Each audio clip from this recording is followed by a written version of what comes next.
Now what happens in AIF structure is that Cat 3 AIFs are required to pay taxes to the Indian government at a fund level itself. Right? And the AIF pays tax as the same rate as you and I would pay as resident individuals. So for long-term trades made by the fund manager, the tax rate would be 12.5%. For short-term trades, the tax rate would be 20%. Right. So let's say a blended rate of 18% is generated by the fund due to the buy and sell activities of the fund manager in a year. Now we have to see what is the taxation of the home country of the investor. Hello, my name is Vikas Agrawal and I am the founder of AIF and PMS Experts India. What we have observed is that there are more than 90% of the viewers in our YouTube channel who have watched our video and have been watching our video continuously at the regular intervals, but have not yet subscribed to our channel.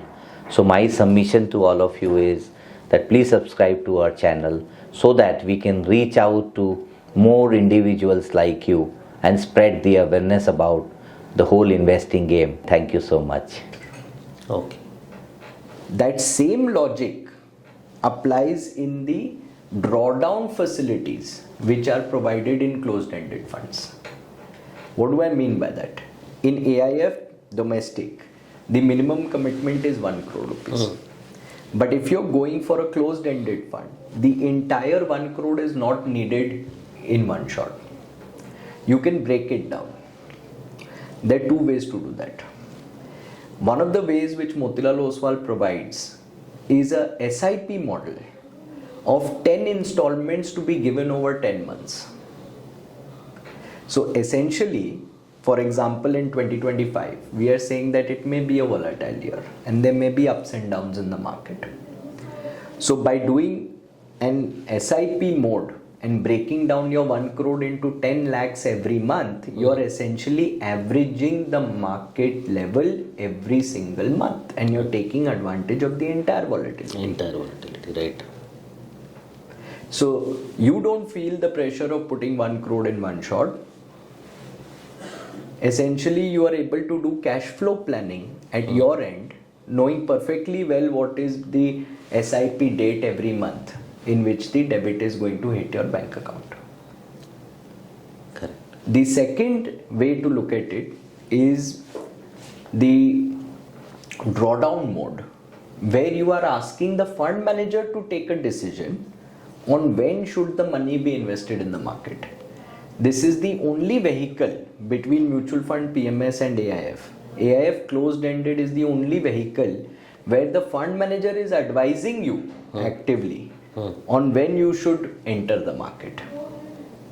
Again, it is a case of the expert who has taken the responsibility of managing your money for the next 5-7 years.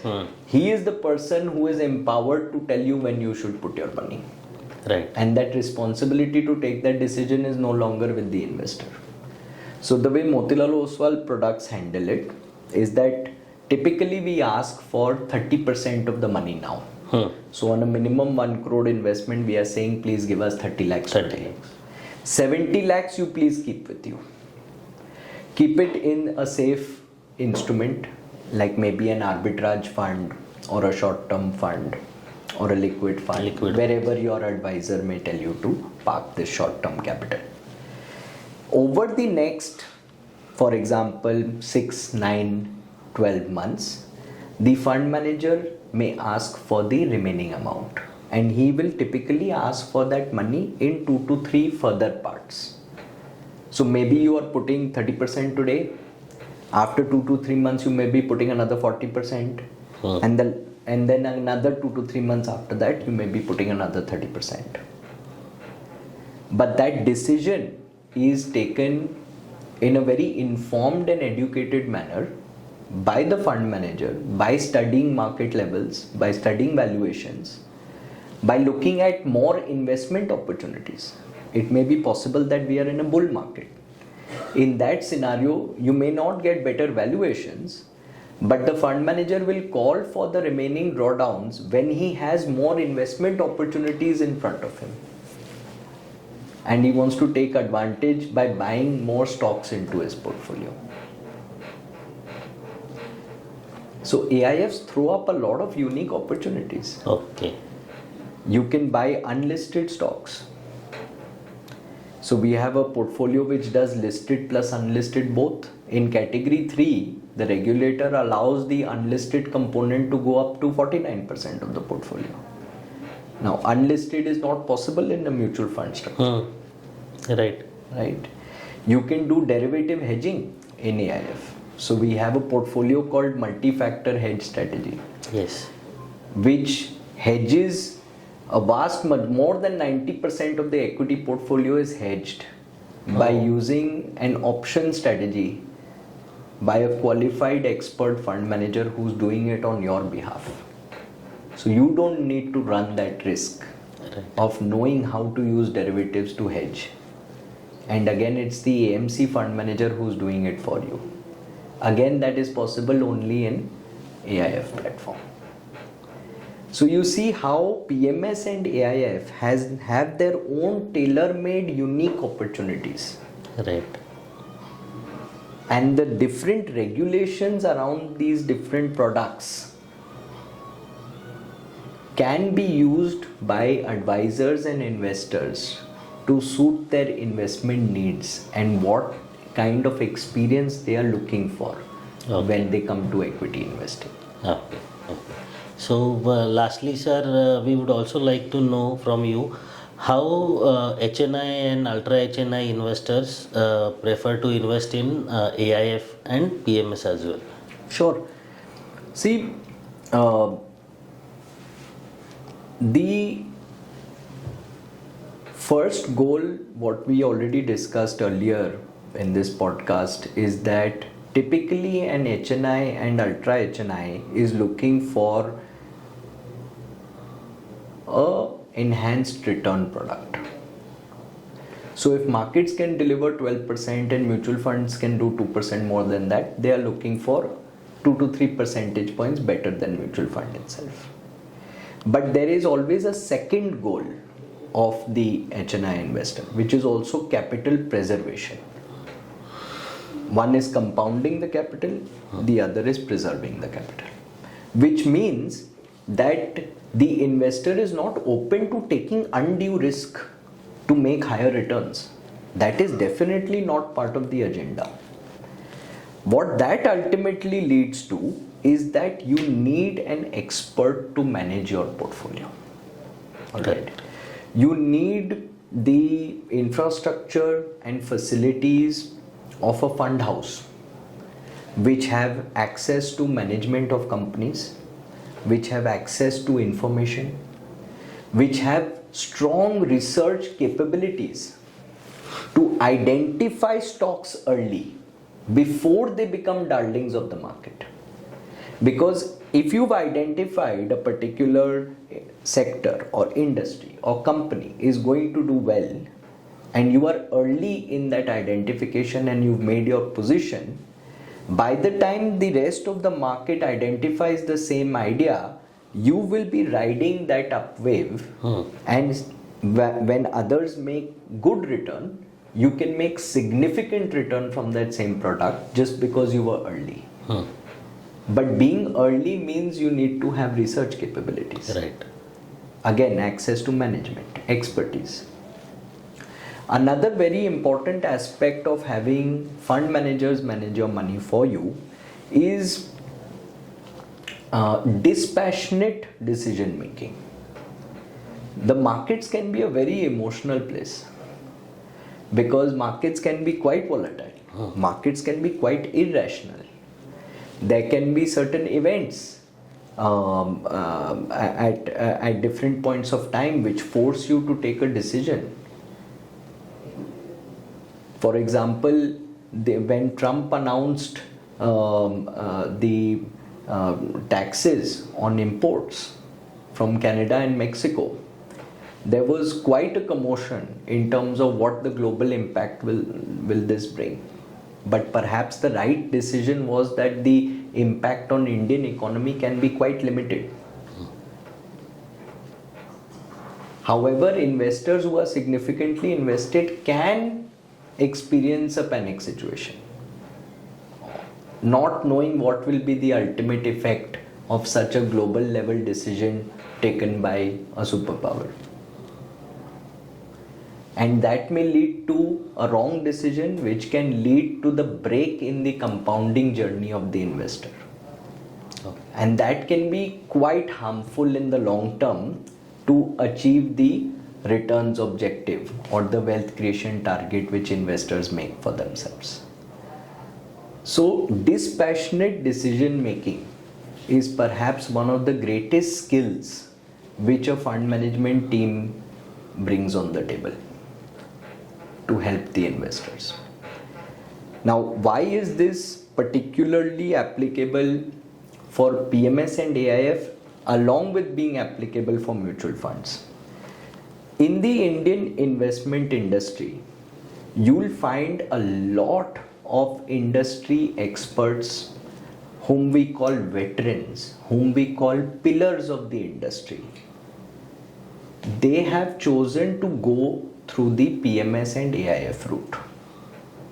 One reason is very obvious, that the regulations are stricter in mutual fund side, which can inhibit the probability of making returns. And therefore PMS and AIF give these expert veterans the right conducive atmosphere for them to take the right decisions to have the best results for their investors. The second reason why industry experts go for PMS or AIF vehicle instead of mutual fund is that a mutual fund license comes after very heavy regulation and scrutiny. Okay. And requires a large amount of capital commitment as well. While it can be quite simpler and straightforward to get a PMS or an AIF license. You mean to say, sir, AIF and PMS industry is still some a bit unorganized, you are saying? No, absolutely not. Okay. The thought process of the regulator is very important to understand over here. Okay. Our regulator has always ensured that the retail investor is protected. Correct. And that retail investors do not lose their capital when they come to equity markets for investing. Therefore, where mutual funds have a starting investment amount of just 100 rupees SIP or 500 rupees lump sum, they've kept higher entry to barrier over there so that they can properly screen the institutions who are coming for mutual fund license, and that they are well capitalized financially to take on the responsibility of running a mutual fund house. While on the other side, because PMS investment is minimum 50 lakhs and AIF investment is minimum 1 crore, it can be safely assumed that someone who's investing 50 lakhs or 1 crore in one single investment vehicle would be an affluent family, HNI family, ultra HNI family, which perhaps would mean they are educated, they are informed, they probably have an advisor or more than one advisor helping them make the right decisions.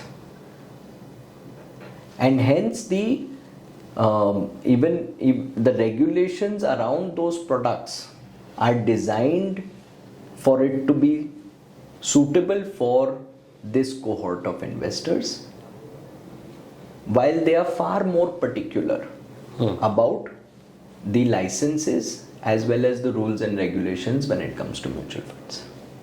Got it. But nothing can beat the tax advantage of the mutual fund vehicle. The pass-through taxation, which means investor pays tax only when the units are sold by the investor. That means you don't pay annual tax, and that tax amount keeps on compounding every year and participates in your growth journey, Right. That is a unique advantage which will always be with the mutual fund schemes. Mutual fund schemes. And hence, mutual funds are also quite competitive in the investment opportunity options which every investor has. Right.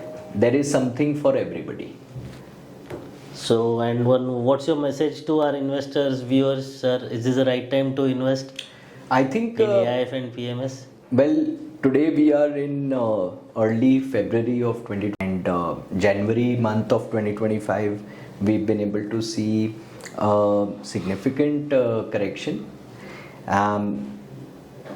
We would say that this is a fantastic opportunity Right. which a lot of people have been waiting for.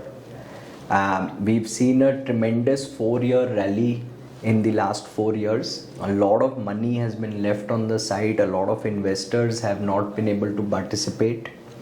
And therefore, every equity investor, whether already allocated to markets and holding some cash or yet to enter the markets, both these cohorts of investors should be looking at this market correction as an opportunity to build long-term portfolios which they can hold on to for the next 5, 10, 15 years.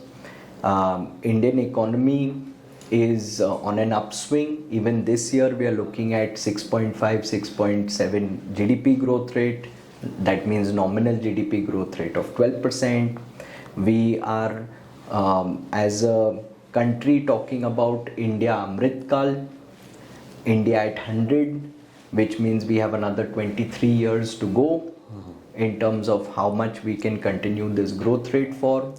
And of course, Indian equity investors are the ones who are going to be the biggest beneficiaries in terms of wealth creation from all this development and advancement which is happening in our economy. Great, that's great. So with this, we will conclude our today's session. Sugyan sir was here with us. I would like to thank you, sir, for Thank your you. valuable time and valuable words. So on this part, we will meet afterwards some with exciting personalities again. Thank you. Thank you very much. Thank you, sir.